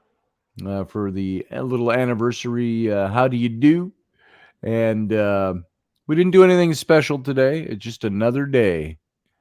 And I feel that we celebrate. So we do our things all the time. Do we have any special days where we go out and do anything? No. It's so hard to get those special days. I think doing the festival this last weekend for the feast and the ghost hunt was our day. Yeah. So I get Carl you with Mulek that. says, "Hey, Dave." Who? Carl Mulek. Oh. Remember him from Rendezvous Carl, and Bristol Fair? Yep. He had the big printing press. Yep. So, historical printing press. I sent you a Star Trek meme as an anniversary gift, Captain, says Michelle Canterbury. I have to look at that. Thank you. So, great family pics. Oops, we're okay too. Yes, they were, Sean. Yeah. They were okay. Also- They were not too naughty. They were this kind of bikini stuff you see, you know? I've seen more at the house. It's Yeah, wholesome. yeah. That's all I have to say. She's Yep. not a shy girl. And when Yep. the little ones were breastfeeding, it was like, oh, they're hungry. Boom, right in front of you. Yeah, yeah. And so did everybody else. I mean, that's just the way my wife is. So, Yeah. Scott would come in. What are you doing? I'm just having a little snack, Scotty. It'll be fine. just having a little snack. Yep. So, yeah, so it was fun. There you go. I wish I had more to show to give you an idea of the early pictures. I've got a bunch of early pictures in. You know where I've got them? It's all in my. I'm just curious. I'm going to look and see if they're actually in here. If I go way back. The in, baby shark? No, the my what do you call it? Photo booth. And if I go to the photo booth pictures, there's a lot of stuff in there. Careful. Because you know what's nice about we didn't do any porn on the photo booth or anything like that.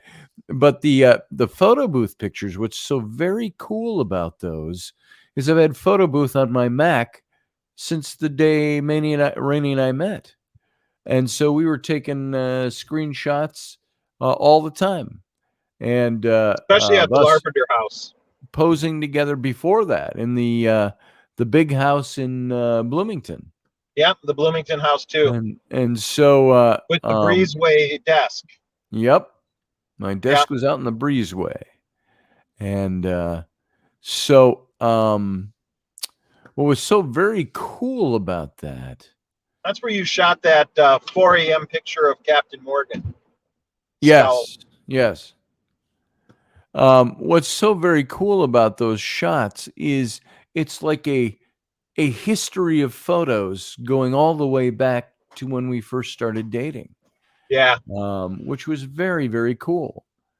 And I couldn't tell you where any of those are right now. They're lost in my files and all of that. Did you post a picture of the twins today cooking? Did I what? Did you post that picture of the twins cooking, or did they post it? I posted that yesterday. Somebody posted it today. I don't know. Oh, it was. I saw it today. I guess it was posted. I wasn't online much today. I just had too much going on. But yeah, there are old. And I can do this just because it's my show, and it's the Captain's Cabin, which is not the formal show. What'd you talk about tonight? What's that? What'd you talk about tonight? Tolkien. Why weren't you listening? I had Lodge. I was doing Lodge. Yeah, I figured it's Thursday night. So, okay. I'm going to take a look at something here for all of you still with me and all of you who care. And again, it's the Captain's Cabin, so I'm going to look. I'm going to put on my glasses here so I can read this stuff. Let's see. Pictures. This might be it. There's a maybe it's kind of grayed out. Let's try this. Pictures. Nope. Let's see. HDD and pictures. I think they're in here. The pictures from the picture roll from the photo booth. Let's see. If they're in here, they're in here. If they aren't, they aren't. Well, I got a ton of photos in here. Holy crap. Well, some of these are from when Dana did the thing on the riverboat. I've got like 300 pictures in there. And folks, this may not, I'm not worrying about it, but I just want to mention from time to time, periodically here, that right now you're in the Captain's Cabin. It is the informal part of the show. It's the post show, and it's my anniversary. And so I just wanted to, there it is, photo booth. I just wanted to show you, as I have been already, a little tribute to my wife and anniversary pictures. Let's see if my computer will catch up to this. If my computer will catch up to this, it says it's loading. So it's loading off the disk, off a hard drive, external drive. Let's put it that way. Lovely Mrs. Roberts, where it's always a rainy day. Yes. Okay, I think this does. It starts all the way back at the beginning.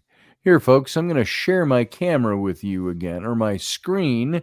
And for those of you here, if you're not too worried about it and you're okay with it, I'm going to show you a few more pictures of Rainey and I in the early days, because we got a file that goes all the way back to the first day we dated. So let's get in here. I'm going to go over to Photoshop. The first picture that comes up, Dave, I don't know if you can see these, probably not. Oh, yeah. I can. But there's Sam and me way back in the day. Wee little Sam. Flynn, I'm looking. Oh, that's Amanda. Oop. Yep. So, just plain old shots. That was Christmas of 2005. 2004. My favorite Christmas of muse. 2004. All right. There's Amanda again. Oh, my daughter. These are out of sequence. There's Rainey. That's way back when we were first starting to date. Look at that. I had a full head of hair. And there's Rainey back there sitting in the chair in the office. My office in the Has a full head of breezeway. hair. And there's not an original date on this, which is too bad. But this would have been 2005. And that's Amanda. And Amanda and Sam. So you can see this goes back even to before the time I was dating Rainey. Some of these are out of context. That's Sam and me way back in the day. There he is.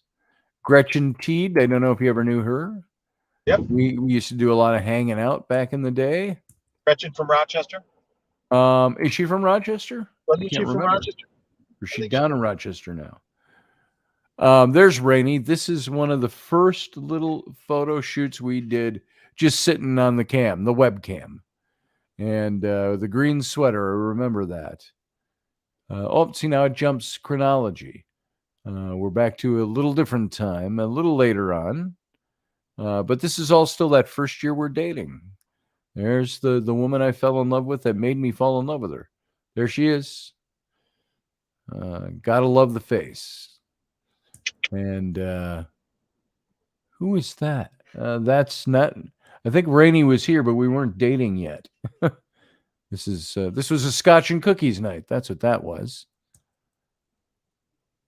Yep. Gotta be a lot of Scotch. There's Rainey down in the lower right. We were not dating at this point, but it was not long before we started dating. This is where she started secretly poisoning all the other girls. Yes. All of these girls are dead now. Well, I have to go home, Scotty. Oh, Dad. Yep. Wow, there's a lot of those. That's Scotch. That was a Scotch and cookies night. So there's Rainey down on the right. Rainey, who I had a lot of what would you call it? A lot of I don't even know what to call that when somebody's drawing you in. And she was active at it, and I was actively Seducing? When she was seducing you?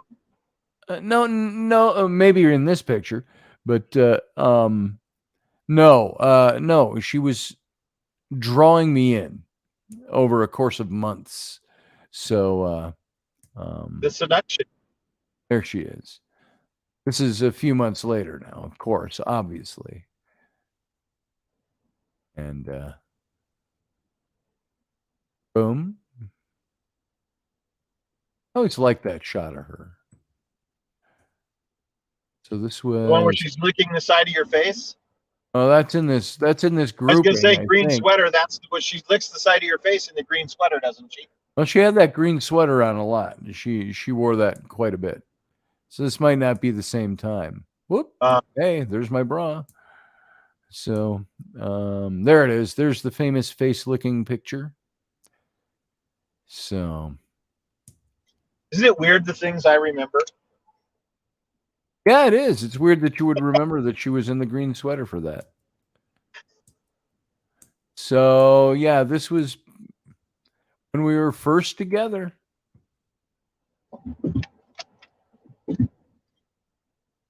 Here she is. I love that picture too. Yeah, that's a nice one. And and this is all. Who was that? Oh, that was my roommate, KJ. you know KJ. She's married to a good friend KJ of mine. and Sean. Always a good friend. She was dating that guy at this time. KJ was one of the belly dancers out at the festival, and she. KJ went through a string of young men at that time. She did. So there's just for your viewing pleasure. That's KJ. There's my daughters at the time. 13 years old, I think, thereabouts.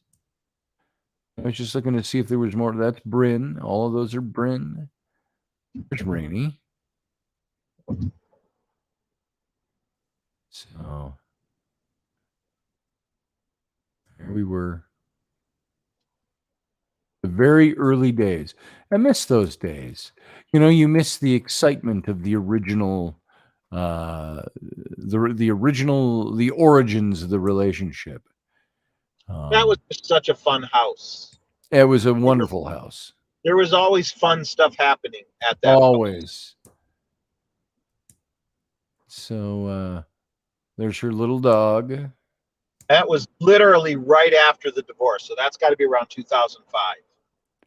Who, my divorce? No, I was No, divorced. Mine. Oh, yours. Okay. Yeah. Right. Well, right after the separation. This is probably fall of 2005. These pictures. So, but there you go, folks. It's Rainey and me in our very early days, and it jumps to my daughters. What was that? I was looking at the costume. Oh, that's the Prince costume on Gordon back there. There's Amanda. Amanda used to hang out at my place an awful lot. Yeah. Back in those days. Might have been why I hung out at your place an awful lot. Just saying. I'll bet. So, back in those days. Here we are. I don't think there's anything untoward here. No. Not untoward, just not for public consumption. There's Sam and Rainey and me. And then my daughters and Sam and Rainey and me. And my daughters. So there you go, folks. That's all I wanted to do. I wanted to look at some of the really old pictures of our relationship when we were. I was younger, and Rainey still is. Oh, there's the pirate party. Oh my God, that was such Rainey, a fun. We were all just hammered. Everybody there, and there's Rainey and Dave. Arr. There they are. Cross. Fall out of chronology. Oh, that's semi-naughty. Oh, that's naughty. So that was Kate, her sister, doing that. Because I was going to say, those aren't my arms and hands. So that's Kate, her sister. The Olsen girls. Yeah. There they Olsen. are.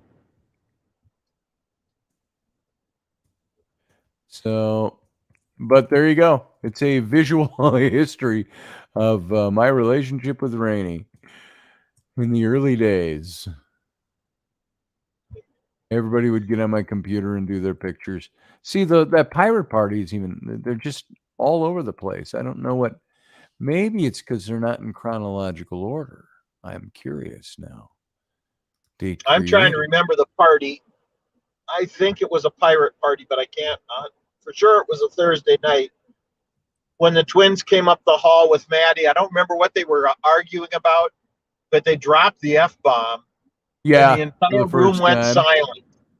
For the first time that you could hear it. These are all my kids. Yeah.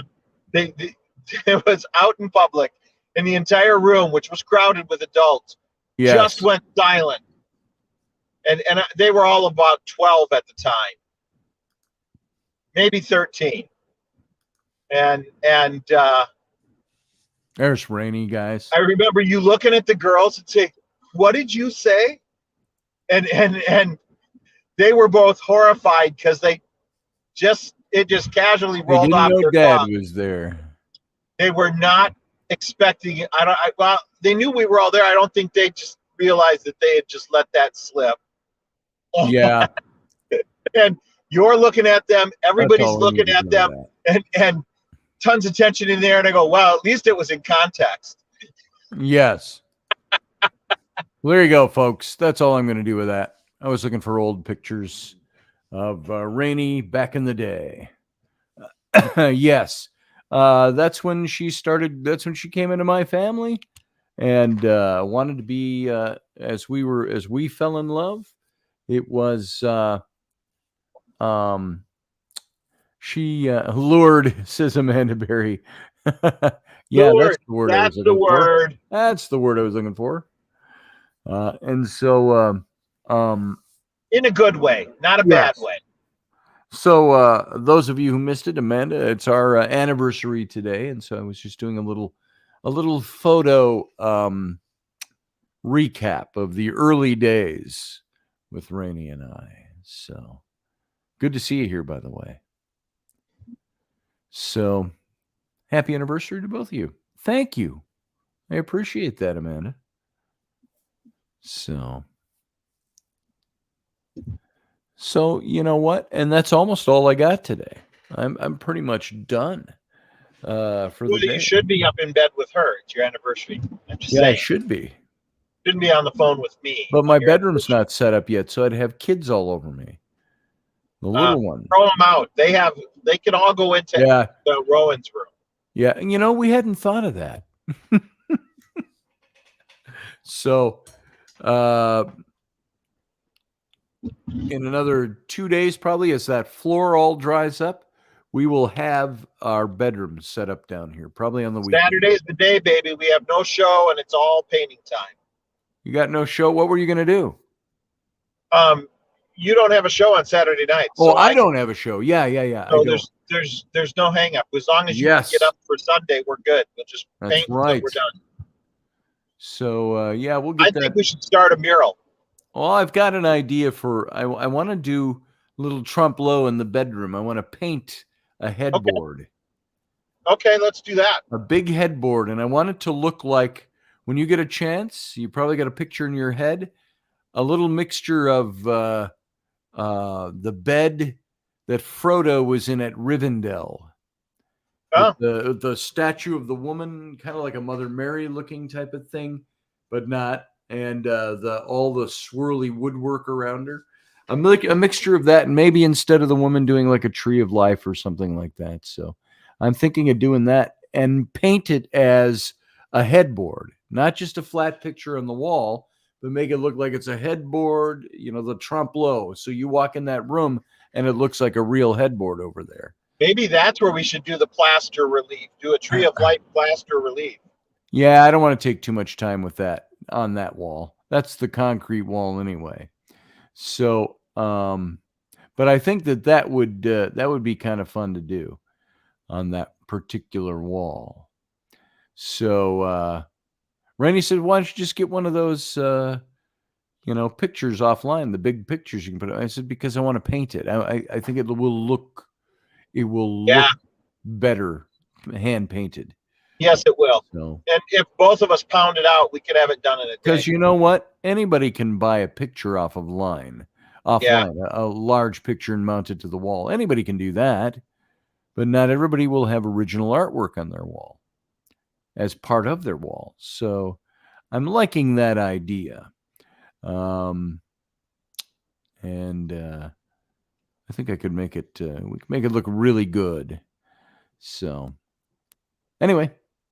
Euphoric, says Michelle Canham-Free. I'm glad you're euphoric. As y'all have a great night. As Tigger would say, TTFN. Ta-ta for now. The wonderful thing about Tiggers is Tigger's the wonderful thing. Their heads are made out of rubber. Their tails are made out of springs. I had a friend of mine used to read X-Men all the time, and one of the characters would say occasionally TTFN, and he's like, "I can't believe they put that. Kids read this, Yeah. Yeah. What do you think TTFN means? He goes, tough titties fucked up. And I was like, no. No. That's not what it means. That is a meaning. Actually, ta-ta for now. He's like, what? Really? Yeah. Yeah, really. Tough. Oh, my God. Too funny. Sleep is a win, Amanda. Sleep is a win. Some enchanted evening. Some enchanted evening, when you see your true love, when you see your true love across a crowded room, then fly to her side and make her your own. Or all of your life you may dream all alone. And it ends with, once you have found her, never let her go. Once you have found her, never let her go. Now that was from South Pacific. Yep. So. Accidentally found my wedding ring again. Who did? I did. I'm going to chuck that in the ocean or something. Yeah, you got to get rid of it. Throw it in a body of moving water. It's the best thing to do. It turns completely black. It actually looks kind of cool right now. That's cool. It's. I bought it when we were in Edinburgh, and because I had not found a ring yet that I liked. I got married with my dad's first wedding ring, and then exchanged that for a Celtic knot ring that I kind of liked, and then found this one that I really like in Edinburgh. And then after the wedding, it went into a box, and I was rummaging through the box one day and brought my hand up, and it was on my hand. It put itself on my finger. Nice. Yeah, freaked me out. Stayed there for a couple of months. I wish I could find my St. Benedict's ring. Yeah, that I just went don't missing get that. the day the Ouija board was tossed out in the yard. So that's gone missing ever since. And the only time I would ever take it off, just to wash my hands. And the sinkhole isn't big enough. The drain isn't big enough for it to fall down in there. So it's just disappeared. That's the last I remember seeing it, was when I was washing my hands. So. Why were you washing your hands? Had you been painting? Because they were dirty. No, but I mean, like, did you have paint on them? Could you have dropped it in a bucket of paint? Or No. Because it was always on my hand. I always take it off when I wash them. That ring, I don't take these rings off. Only that one, because that one would, for being as smooth as it was, it always seemed to trap water under it. So I would always take that off, wash my hands and dry them, then put it back on. And it has disappeared since then. So. Yes, weird. Michelle Cannon, for the early days. Euphoria. Euphoric. I agree.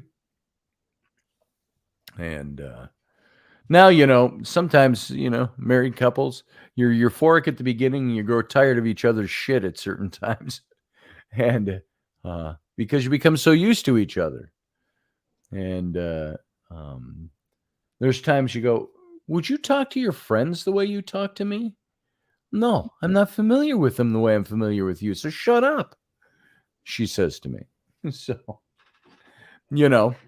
and that's just the way it goes in married life. Sometimes you're so familiar, you drop the guards, the safeguards. I've known a lot of people like that. They drop the safeguards of letting that other person know you respect them, you love them, you care about them. Because they're too familiar. They're so familiar with them. You use the holodeck with the safety protocols off. That's right. So you can feel reality. Yeah. That's right. That's dangerous. Right. Sometimes safety protocols are there for a reason. If I had a holodeck, I'd never go out. I think could you imagine if you could take books and literature and have the computer create an entire 3D world that you can interact with? That'd be so cool. The whole concept is a cool concept. It is. So, if you don't know what we're talking about, folks, Star Trek, the holodeck. You could go to the holodeck, and the computer would create whole worlds according to your specifications and parameters. And you could go in, you could do like Captain Picard's favorite thing was what was the character's name? It was a very Sam Spade type of character. Dixon Hill. Dixon Hill. And so he would go in and he'd play, and they'd all dress up in the costumes of 1930s San Francisco, and they would play these novels out, which was very cool. And it was supposed to be recreational for the crew to be able to do that. And of course, a lot of storylines where they got lost in there. They did a Robin Hood one once, and stuff like that. Oh, that was Q. That was Q that sent them back in time. Oh, no, I thought that was a holodeck. No, that was the Robin Hood one is Q. Where Worf, the Klingon, dressed. I am not a merry man. I am not a merry man. That was Q. Okay. So, anyway, it's 11 o'clock sharp. And so I'm going to get out of here. Dave, you have a safe drive back to Rochester, I'm assuming? I'm not going to jump into and type this out while I'm driving, so I'm just going to say to everyone, be well, everyone, and remember, do something good for someone. There you go. Amen. Have a good drive, Dave. See you later. Yep. All right, folks, that's it. That's all we got. Thanks for putting up with my little slideshow of my beloved on our 15th anniversary. I enjoyed doing that. It was fun to go back and look at pictures. Now I got to go back and look through that file because there's stuff going all the way back to before we even started dating. And so it's very cool. And there's thousands of photos in there. Thank you, Nicole. I appreciate that very much. Thank you, Barbie D. I'm glad it was enjoyable. And everybody else here, Michelle Kenham, Free. Good to see you. You have a good night. Rudy Kessler, have a good night. Amanda, you have a good night as well, or a good day down there. Good day down there in the afternoon, this afternoon in Australia. And who else is in here that might still be here? Steve Clark, he's out. He's out and gone. You have a good night, Steve Clark. Sarah Yusuf. Thou shalt not pass. None shall pass. Sean Stroik. Carl Mulak, you must have said hi earlier and I missed you.